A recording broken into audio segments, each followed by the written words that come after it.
Pendengar, saat lagi akan kita simak Nutrisi Keluarga.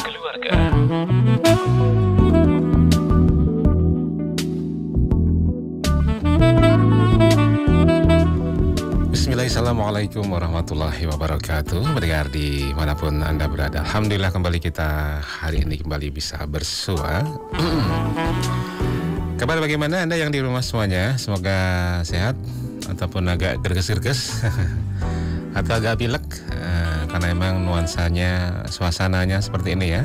Tetap dijaga stamina agar tetap fit sehingga tidak terhindar dari gejala-gejala seperti tadi ya. Hari ini untuk edisi Jumat 30 Jumadal Akhirah 1445 Hijriah atau 12 Januari 2024. Menempatkan saya Ali Rahman hingga usai pukul 11 siang nanti kita akan hadirkan Nutrisi Keluarga. Dan di hari Sabtu seperti biasa, Jumat seperti biasa maksud saya, kita hadirkan Nutrisi Keluarga edisi Tumbuh Kembang Anak. Dan tentunya di kesempatan siang hari ini sudah dan akan kita bahas bersama terkait dengan stimulasi gerak pada balita. Nah, dan di kesempatan pagi hari ini sudah hadir di tengah kita narasumber yang sudah sudah tidak asing lagi.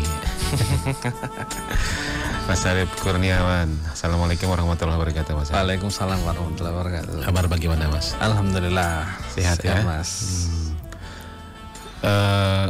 Hari-hari ini seperti ini banyak gejala-gejala flu. Termasuk kita. Iya, termasuk kita. Ini kalau pada balita seperti apa, Mas? Ya kalau balita karena cuaca ya, Mas ya. Jadi kalau cuaca sangat rentan sekali kalau tidak diperhatikan secara kondisi secara fisiknya ya. Terkait dengan terutama masalah nutrisi ini, kebutuhan secara nutrisi gizi yang tercukupi, terus istirahat yang cukup. Nah, terus mungkin ya aktivitasnya juga dikontrol ya, tidak berlebihan karena memang cuacanya ekstrim, Mas. Nanti jam 11 atau jam setelah zuhur itu sudah mendung dan sebagainya, tapi nah, itu kan tidak terprediksi. Dan kesempatan hari ini dari Mas Arif, beliau praktisi fisioterapis peminatan anak di Klinik PTN Sukamadu akan menghadirkan stimulasi gerak pada balita. Ya. Stimulasi seperti rangsangan. Ya, rangsangan gerak. Memang harus dirangsang ya itu. Oh iya. Bukan secara alami akan berkembang dengan sendirinya gitu. Jadi sebenarnya ya nanti yang kita bahas itu stimulasi itu secara konsepnya seperti apa sih? Apakah yang sudah dilakukan orang tua selama ini itu sudah masuk dalam kategori stimulasi, ataukah lingkungan yang memang pas dalam artian untuk menunjang perkembangan secara keseluruhan pada anak ini memang lingkungan yang benar-benar bisa menstimulasi apa belum. Nah, itu hubungannya dengan orang tua, dengan lingkungan itu kan aspeknya bukan cuma fasilitas, tapi personalnya di lingkungan itu, tempat dia bermain, dia sekolah, dia masuk dalam kelompok. Nah, itu nanti ke arah sana. Apakah lingkungan selain keluarga ini mendukung atau tidak? Ya, gitu ya. Betul sekali. Ya. Baik, untuk silahkan ini disampaikan untuk mukadimahnya. Baik, assalamualaikum warahmatullahi wabarakatuh. Waalaikumsalam. Selamat pagi para pendengar Radio Persada FM dimanapun berada. Alhamdulillah pada pagi hari ini kita bersua kembali di radio kesayangan kita, Persada FM, di acara Nutrisi Keluarga Tumbuh Kembang Anakku. Kali ini kita mengangkat tema tentang stimulasi gerak pada balita. Stimulasi gerak pada balita ini merupakan suatu hal yang istilahnya ya tidak bisa ditunda. Tidak usahlah distimulasi, biarin aja, nanti dia akan berkembang sendiri dan sebagainya. Nah, itu tentu saja secara tidak langsung, secara alamiah pada bayi dan anak-anak itu mereka akan berusaha mencari kebutuhannya dalam hal bergerak, kebutuhan dalam dia berkomunikasi atau berinteraksi, sehingga menghasilkan kemampuan dalam berbicara yang bagus, kebutuhan dalam bermain ya. Jadi kalau saya mengatakan bermain dulu, bukan beraktivitas ya Mas ya, karena masih balita. Kalau aktivitas itu kan lebih ke arah hubungannya dengan produktivitas. Anak-anak balita itu masih di fase bermain, mereka harus bisa bermain. Kenapa harus bermain? Bermain adalah hubungannya dengan untuk mengasah secara aspek kecerdasan kognitifnya. Nah, itu merupakan hal-hal yang saya rasa perlu kita perhatikan bersama, yang menjadi kebutuhan dasar untuk perkembangan secara maksimal dari para balita. Nah, stimulasi gerak itu kalau kita lihat siapa sih yang bisa melakukan stimulasi gerak itu pertanyaan sederhana ya Mas. Kalau dilihat dari judulnya itu, loh selama ini aku sudah melakukan apa, itu kan orang tua kalau di flashback. Sekarang anaknya misalkan kita ambil contoh usia 3 atau 4 tahun, loh berarti selama ini aku sudah melakukan ini apa belum? Nah, yang dimaksud stimulasi gerak adalah kita memberikan suatu rangsangan apapun sehingga menghasilkan gerak pada bayi atau anak kita. Rangsangannya apapun Mas. Apapun ya? Apapun. Kenapa? Karena kita ada namanya sistem di tubuh kita, ada namanya sistem sensoris. Sistem sensoris atau kita lihat yang bahasa umumnya adalah panca indera. Itu merupakan suatu alat yang menerima semua rangsangan untuk masuk ke tubuh. Nah, gerak itu salah satu wujud dari goalnya. Jadi outputnya ya, ada input ada output. Inputnya itu melalui panca indera, outputnya melalui salah satunya dengan gerak. Contoh, adik kesini ambil bolanya, ini ambil ke sini, ayo sambil merangkak ayo ke sini. Nah, kita hanya ambil ada memegang bola, kasih instruksi, kasih atensi atau kontak mata ke bayi yang letaknya bayi kita yang posisinya agak jauh dari kita.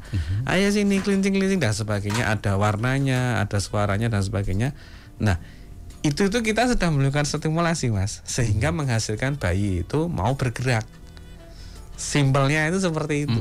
Nah, simpelnya seperti itu. Berarti kalau di sini dari bayi seharusnya sudah ada interaksi antara orang tua dengan si bayi. Kan ngajak main nih ceritanya nih. Ngajak main, kasih boneka, kasih mobil-mobilan. Ayo ke sini nih, didudukkan. Diajari merangkak.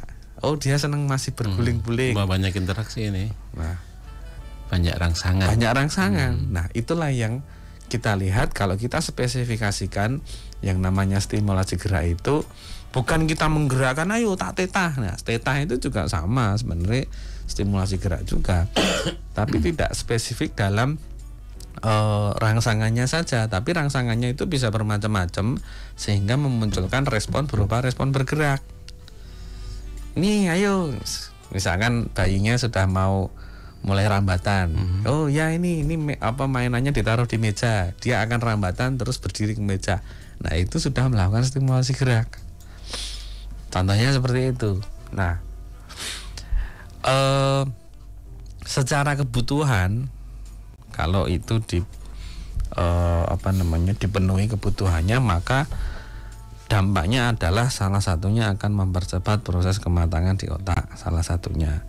Jadi yang namanya otak pada bayi itu fase-fase golden period atau periode emas, terutama di 1 tahun pertama itu sangat sensitif dengan rangsangan atau stimulasi yang menghasilkan gerak di 1 tahun, kurang dari 1 tahun.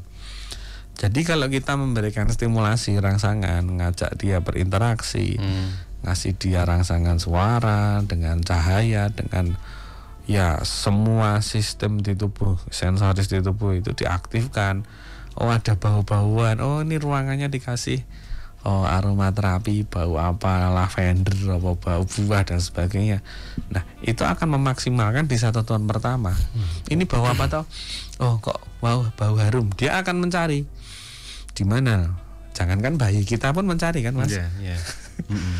Baunya sate siapa tahu yang beli sate. Nah, kita akan mencari. Itu akan memunculkan respon motorik. Itulah yang diharapkan di periode stimulasi gerak itu. Golden periodnya adalah di 1 tahun pertama.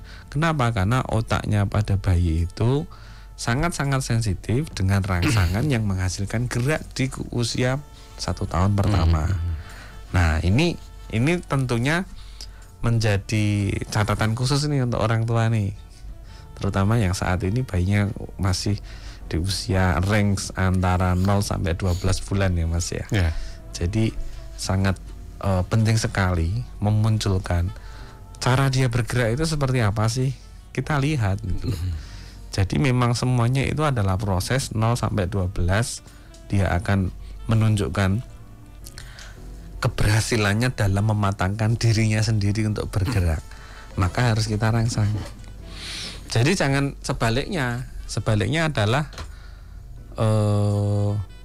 bayi ini baru lahir digendong, kasih susu, nangis, gendong lagi, tidur kan, ditaruh di tempat tidur, nangis, gendong lagi, kasih susu, gendong lagi, tidur kan. Jadi antara tidur, digendong, kasih susu, ditidurkan lagi, diulang terus. Nah, dia tidak akan mendapatkan rangsangan stimulasi gerak secara maksimal. Karena kenapa? Karena tidak dikasih kesempatan, Mas. Tidak ada kesempatan dia bergerak, suruh tidur terus kok. Iya. Apalagi nanti bayinya tambah badannya tambah besar, tambah gemuk. Nah, bayi dengan badan gemuk tentunya akan membutuhkan usaha yang lebih dia untuk bergerak, untuk mengembangkan keterampilan geraknya. Jadi nyuwun sewu ini nyuwun sewu dulu. Kalau bayi sehat itu diidentikan dengan gemuk, ya belum tentu. Kalau saya melihatnya sampai seberapa canggih sih dia bergerak di usianya itu. Seberapa canggih itu gimana? Canggihnya gimana? Seberapa bisa? 6 bulan ini dia sudah gerakannya cepat set. Wah, setelah mulai tengel-tengel gini, mengkurap ini, kepalanya naik ke atas, didudukkan dia mulai tegak. Nah, itu skill kemampuan bergeraknya udah bagus nih. Ini canggih kan? Ini progres ini dari yang nggak bisa apa-apa di 6 bulan ke atas dia didudukkan di pangku gitu, kepalanya udah mulai tegak. Nah, itu sehat. Nah, jadi yang saya lihat menurut pengamatan saya, identiknya bayi sehat itu ditunjukkan dengan berat badan. Panjang badan. Nah, sebenarnya ini menurut saya loh, ini kurang. Keterampilan bergeraknya sampai sejauh mana nih bayi ini? Dilengkapi dengan itu ya. Iya, di usianya sekarang misalkan usianya 6 bulan, didudukkan sudah ada respon untuk menegakkan kepala dan badannya belum. Kok masih lemes dan sebagainya. Wah, ini berarti kesempatan dia untuk mengembangkan keterampilan motoriknya memang kurang, waktunya salah satunya bisa jadi salah itu. Kenapa kok waktunya kurang? Lah, tadi yang saya sampaikan di depan, bagaimana sih lingkungan yang mendukung untuk kebutuhan stimulasi gerak pada balita. Karena orang tua itu tidak sedikit ada rasa sedikit tidak tega gitu ya untuk memberikan rangsangan itu, seperti kita kan seperti memberikan kemandirian pada anak ya. Seperti apa ya, ayo ambil sendiri ayo bergerak gitu ya. Apalagi anak pertama, Mas. Sebenarnya kan kita itu nggak sedang nguji anak kita loh. Kita itu ngajak dia berinteraksi, bermain. Ya ini nyuwun sewu, mindsetnya dirubah dulu. Mas nangis kejer kok nggak ditulungi dan sebagainya.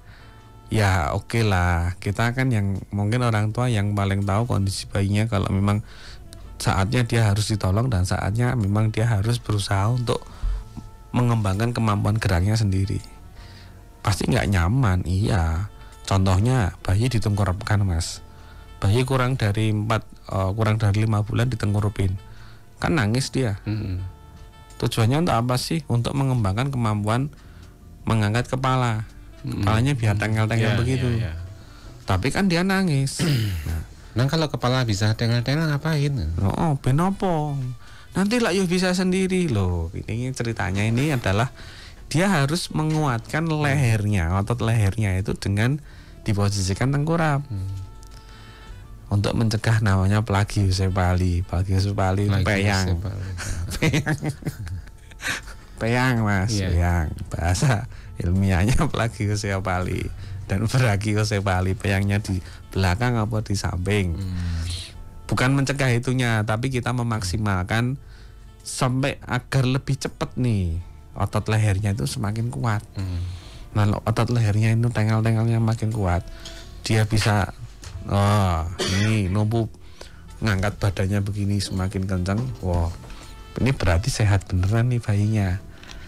Bukan hanya angka dari berat badan yang naik dari bulan ke bulan atau panjang badan yang dari bulan ke bulan naik, tapi keterampilan dan bergerak itu harus ditunjukkan sesuai dengan usianya. Gitu. Nah, gimana? Apa kita buat tutorial bagaimana ini biar bisa? Ya, nanti disiapkan. Ya, tujuan kita adalah untuk mengedukasi, untuk mempersiapkan generasi yang bagus secara general, Mas, bukan secara kognitif saja, karena motorik itu adalah pondasinya.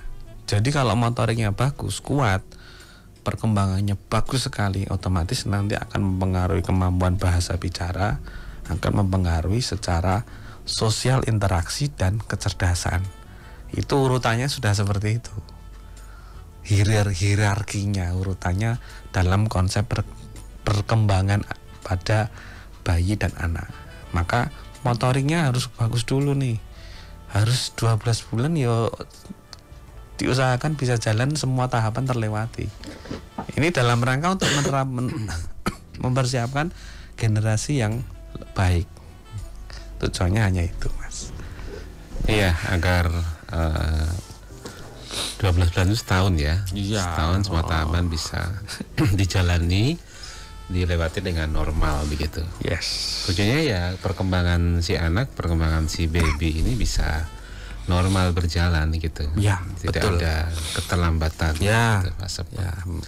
Siap. Begitu, nanti kita juga akan undang partisipasi Anda untuk bergabung, bincang-bincang kita, sharing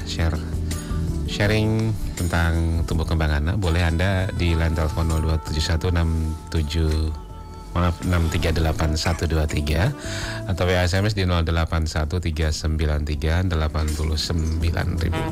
Kita akan kembali setelah yang satu ini dulu.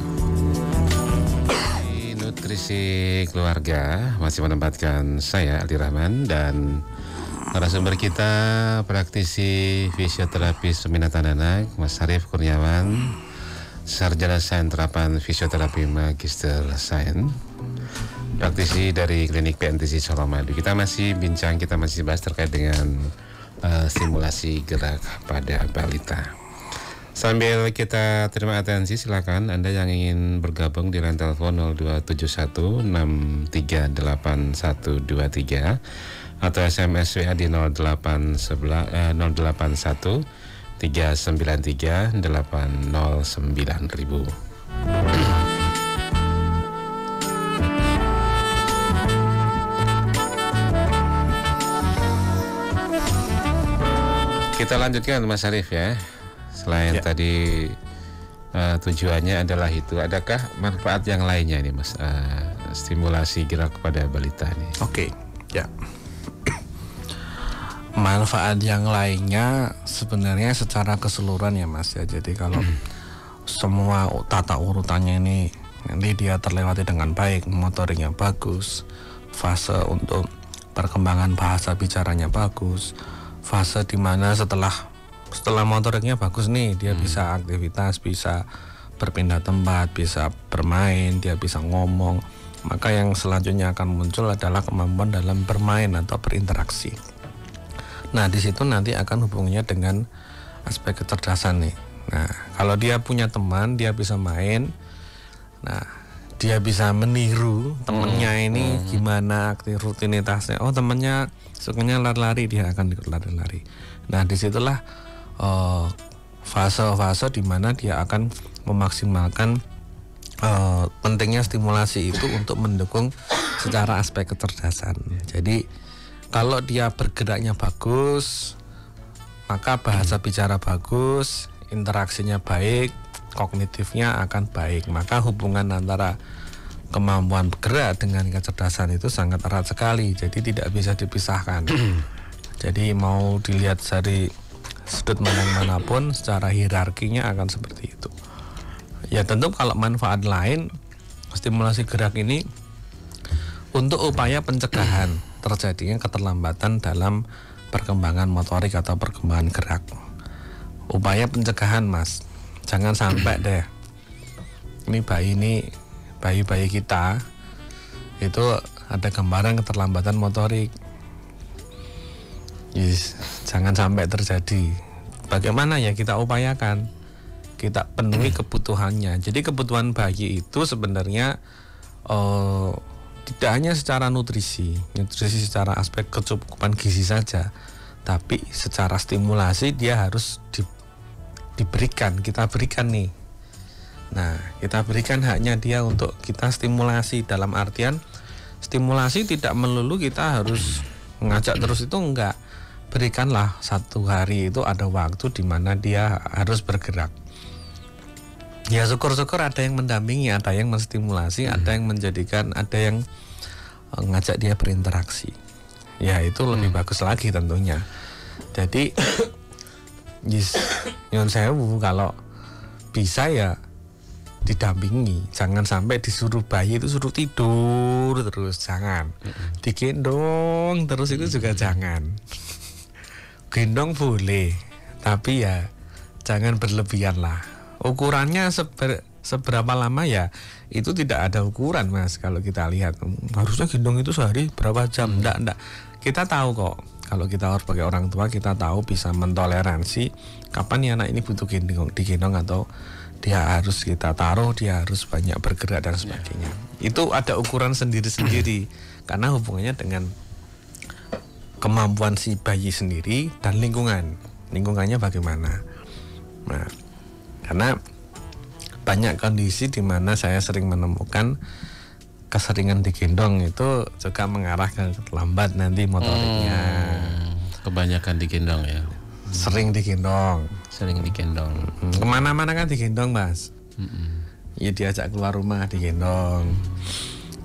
Ya memang belum bisa berjalan, betul digendong. Oke. Nah, kalau belum bisa berjalan digimanain? Apanya?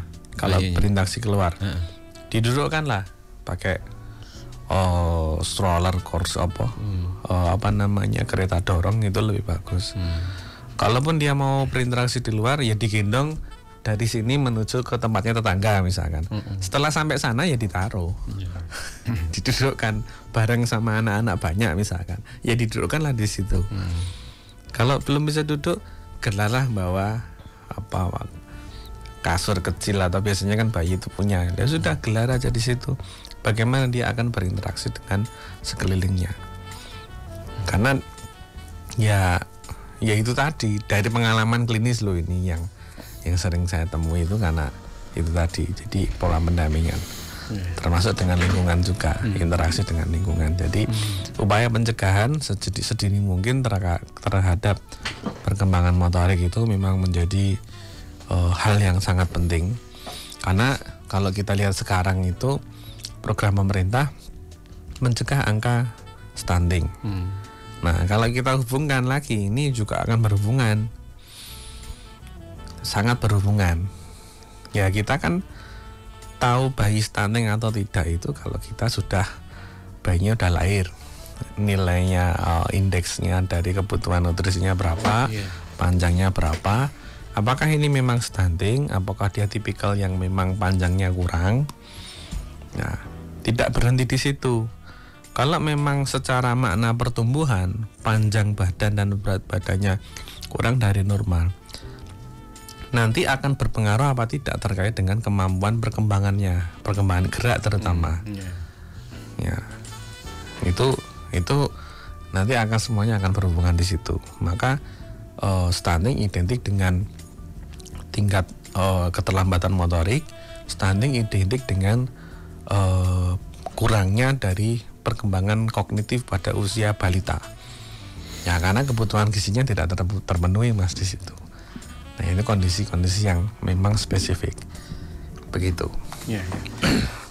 Apa yang akan terjadi jika anak tidak mendapatkan stimulus ini, Mas? Yang terjadi, yang paling dekat adalah keterlambatan. Paling dekat, Mas. Paling dekat itu paling ringan ya. Jadi paling kemungkinan terbesar dia yang paling banyak akan mengalami keterlambatan. Keterlambatan yang paling spesifik adalah keterlambatan motorik. Yang paling mudah niteni kalau kita sebagai orang tua atau masyarakat awam, yang paling mudah niteni itu adalah keterlambatan dari kemampuan dia motoriknya. Contohnya, usianya sudah 9 bulan, didudukkan di pangku, kepalanya kok belum mau tegak. Nah itu dah nampak, nah semua kan bisa lihat, Mas. 9 bulan kok belum bisa duduk, nah dan sebagainya, akan memunculkan respon dari lingkungan, loh kok belum bisa duduk, udune sudah merangkak, sudah begini dan begitu dan sebagainya. Nah itulah feedbacknya seperti itu. Semua akan menilai, bisa menilai. Nah itu yang paling mudah kita dan mungkin dari masyarakat awam bisa melihat sampai sejauh mana sih perkembangan kemampuan motorik pada bayi ini, karena ini objektif nih. Bisa kelihatan semua. Jadi interaksi itu salah satu di antaranya itu ya dengan tetangga. Ya, plus minusnya lah, Mas. Dengan anak-anak sebaya. Yang ini sudah bisa ini, yang itu sudah bisa. Tapi ya jangan kebablasan terus semuanya dibandingkan, kan nggak bisa. Nggak bisa ya. Ya secara tolak ukur yang objektif, objektif dan itu fair. Fair itu ya yang dinilai ya motoriknya saja. Jangan diikut-ikutkan yang lain, karena nanti khawatirnya jadi kebablasan, Mas. Iya. Seperti itu ya. Kemudian kita masih berikan kesempatan, monggo pada Anda yang ingin bergabung. Kami tunggu di nomor 08139389.000 atau WA atau line telepon di 06381123. Masih kita berbagi sharing terkait simulasi gerak pada balita. Balita ini berarti usia 0 sampai 5 tahun. Oh 5 tahun, iya. 5 tahun ya. Ya. Nah, apalagi di bawah 5 tahun ya, tentunya ada banyak perkembangan yang harus kita perhatikan. Nah, di kapan ini waktu yang tepat untuk memberikan stimulasi perkembangan anak ini, Pak? Mungkin Mas, mungkin usia berapa paling tepat diawali atau dimulai ini? Dimulai paling tepat sedini mungkin.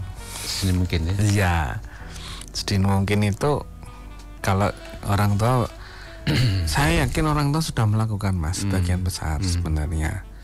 Contohnya ngajak dia bermain. Nah, usia misalkan kita ambil contoh bayinya yang antara usia 0 sampai 3 bulan gitu ya. 0 sampai 3 bulan. Ini kan belum bisa apa-apa nih. Nah, yang biasanya dilakukan orang tua adalah berinteraksinya dengan bayinya itu diposisikan dia terlentang nih. Kan belum bisa duduk. Belum bisa mengkurap, belum bisa. Ya udah diposisikan terlentang. Kita ada di depannya bayi. Ini bayinya di sini, saya di sini. Kita kan ngeliling, Mas. Ya, dan sebagainya. Kasih mainan cik. Dia mau berusaha mulai meraih begini. Kasih boneka. Oh, dia melihat, kontak matanya melihat dengan objek yang kita pegang. Itu tuh sudah memberikan rangsangan yang sangat-sangat sederhana dan itu cukup bagus. Yang kita lihat itu bukan jenis rangsangannya, tapi responnya bayi ini gimana sih? Ini bayiku tak kasih cik ini, oh dia berusaha, dia akan banyak bergerak dan sebagainya. Oke, itu adalah respon yang bagus, respon motorik yang bagus. Ya, yang kita lihat itu itunya, bukan loh, saya nggak punya mainan banyak loh, nggak harus dengan mainan yang banyak. Apapun yang ada di situ, bahkan dengan selendang pun, dengan tisu pun digini-giniin. Contohnya, ini dililing ya bahasa Jawanya. Dia ada respon untuk tangannya itu meraih nggak? Atau badannya dia berusaha untuk matanya ini fokus dengan benda yang menggantung di depannya. Ini tidak melulu harus mainan yang banyak atau mahal atau enggak gitu kan. Kita sih ada waktu enggak sih untuk merangsang itu? Atau dengan apa ya? dot apa botol apa yang warnanya ngejreng atau yang bentuknya unik diketok-ketok tuk dia ada respon enggak sebenarnya. Itu yang kita nilai itu responnya, bukan mainan medianya, bukan. Ya lebih bagusnya pakai media yang memang, kalau namanya media yang untuk bayi itu secara keamanannya ya Mas, yang safety-nya kan bagus nih. Nanti mengurangi terjadinya accident atau ada hal-hal yang tidak diinginkan. Nah, tapi kalau menurut saya selama itu tidak termakan aja sih nggak masalah gitu kan. Ya kalau awal ya. Iya. Apapun dimasukkan. Apapun ya. Itu yang paling kita waspadai kan, resiko secara keamanan kalau itu termakan itu yang paling beresiko. Maka pilihlah media-media yang misalnya kalau dia usianya 5-6 bulan ke atas, media-media yang kalau digigit itu ya tidak sampai tertelan misalkan. Contohnya dia ada suaranya, dia aman. Contohnya botol kafur itu dikeremes-remes dan sebagainya, nggak apa-apa, nggak masalah. Botol apa gelas kafur yang gelasan itu. Tapi hati-hati tutupnya loh ya. Ya jangan dikasih tutupnya Mas. Gitu kan. Makanya kalau kita ngomong ada istilah namanya environmental enrichment. Jadi pengkayaan lingkungan terkait dengan media yang bisa untuk memaksimalkan respon motorik pada bayi. Itu memang sekarang lagi digaungkan nih ceritanya sebenarnya.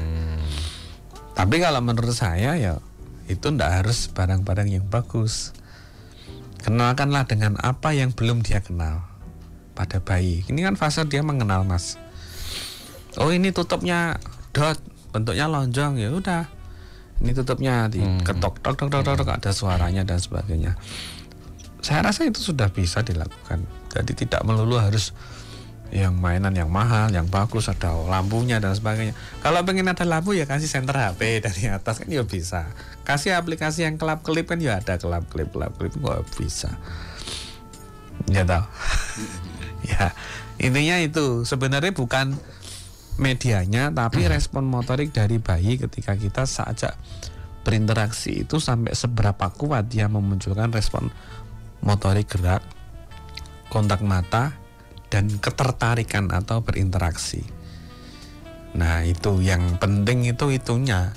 Lah mau mainannya mahalnya mahal apapun, tapi kalau respon yang kita sedang istilahnya kita nyoba nih interaksi sama bayi dengan mainan, ini harus media kan. Karena dia kalau bayi kita berinteraksi dengan bayi pasti kita membawa sesuatu benda yang baru. Pasti itu untuk menarik perhatian kan. Kenapa? Karena secara kemampuan komunikasi verbalnya dia belum dapat, bisa. Kan harus bawa mainan nih, ini kecil-kecil dan sebagainya. Dia akan tertarik, dia akan bergerak. Nah itu yang kita cari. Kok kecil-kecil kok diem aja begini. Nah itu yang ini ada harus dirunut ke belakang nih. Kenapa kok seperti ini responnya? Begitu Mas Ali. Iya. Simulasi seperti ini ngaruh nggak dengan tingkat kecerdasan otak? Pengaruhnya ke arah sana gitu? Iya, yang kita sasar. Jadi kalau stimulasi sederhana yang tadi saya utarakan itu akan mengukur sebenarnya sampai seberapa kuat sih atensinya, minatnya, kontak matanya, atau fase-fase di awal dia untuk berinteraksi dengan orang lain. Dengan orang lain itu bisa berarti dia dengan bapak ibunya yang paling dekat nih, atau dengan anggota keluarga. Kalau dia mampu berinteraksi, maka tanda-tanda awal fase perkembangan kognitifnya sudah mulai memang bagus. Nah, jadi memang bagus ini. Jangankan dengan stimulasi, kemampuan dia bergerak. Bayi kan senengannya nendang Mas, nendang dewi.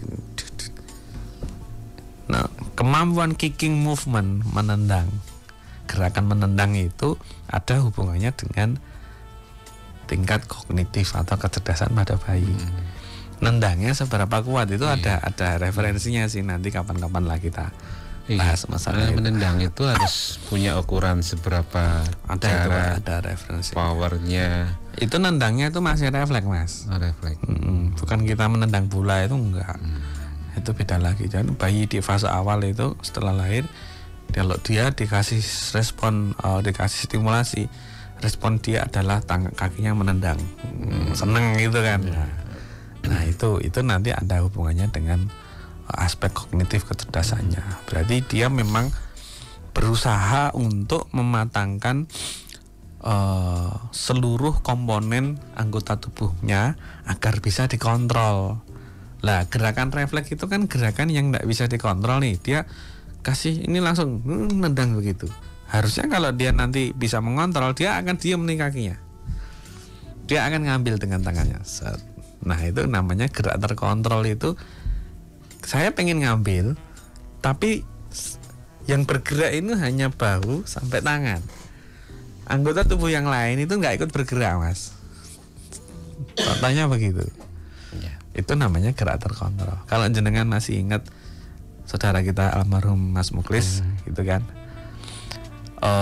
Kalau dia bergerak, dia ngomong, seluruh tubuhnya ngomong, bergerak. Nah itu gerak semua. Nah itu menandakan bahwa kemampuan kontrol tubuhnya memang belum bagus. Kalau kita kan enggak, ini diem aja nih ambil ini kan bisa. Itu yang membedakan anak-anak kondisi yang memang ada permasalahan yang dalam mengontrol tubuh dengan yang tidak. Nah pada bayi awal-awal dia gerakannya yaitu tadi, semuanya bergerak. Mau ngambil ini aja kakinya ikut bergerak. Ketika nanti itu semakin lama dirangsang, dia akan berhasil mengontrol lengan dan tangannya nih. Kakiku nggak ikut gerak lagi, aku udah ngambil sendiri bisa nih. Itulah yang diharapkan dari goalnya dari stimulasi motorik. Kalau kita jalan, tak, tangan kita kan biasa aja, nggak seperti orang baris kan, kan nggak kan. Tapi kalau bayi di awal-awal baru bisa berjalan, ya maka masih muncul kompensasi dari postur tubuhnya untuk dia mempertahankan tegak dengan cara dia gini, mencari pegangan dan sebagainya. Nah itu fase awal. Ketika nanti dia sudah 3 tahun udah mulai loncat-loncat, ya kayak Sultan itulah misalkan, sudah los, kakinya ya jalan aja, tangannya bawa mainan, bawa apa dan sebagainya. Jadi antar keempat anggota tubuh ini itu sudah jalan sendiri-sendiri, Mas. Nggak usah ngerepotin liane, istilahnya bahasanya gitulah. Ya ini sendiri, ini jalan, yang kaki jalan, yang tangan ini bawa barang. Nah ini sendiri-sendiri kan tugasnya. Kakinya jalan ke sana ke MTA TV Studio, tangan kanan bawa laptop, tangan kiri bawa tas. Kan sendiri-sendiri tugasnya. Nah itulah yang goalnya dari stimulasi motorik di fase-fase awal. Bayi itu mampu mengontrol anggota gerak tubuhnya secara baik, secara maksimal. Nah ceritanya seperti itu. Ini kayak kuliah aja ini ceritanya.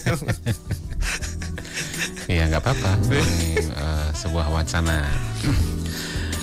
Luar biasa ngobrolan kita siang hari ini, insya Allah bermanfaat untuk pendengar, pemirsa yang bergabung di Nutrisi Keluarga siang hari ini. Mas Arya, terima kasih waktunya. Insya Allah kita bisa di lain kesempatan bersuadi kembali di depan dunia. Assalamualaikum warahmatullahi wabarakatuh. Waalaikumsalam warahmatullahi wabarakatuh. Mas Arif Kurniawan, Sarjana Sentra Fisioterapi Magister Sains, praktisi fisioterapis peminatan anak dari Klinik BNTC Colomadu, sudah memaparkan seperti apa dan bagaimana bila tidak ada stimulasi gerak pada balita dan goalnya seperti apa. Ada yang baru bergabung bisa mendengarkan atau menyaksikan secara utuh di YouTube di akun 102,2 Persada FM. Silakan dicari di video, bisa dicari sesuai tanggal yang Anda kehendaki tentunya. Baik pendengar, dari studio saya harus undur diri tentunya.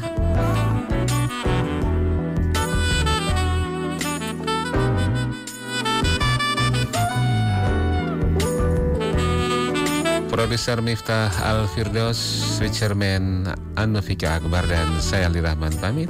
Orang yang terkuat di muka bumi adalah orang yang dapat menahan hawa nafsunya. Saya Ali Rahman, Assalamualaikum warahmatullahi wabarakatuh. Radio Persatuan.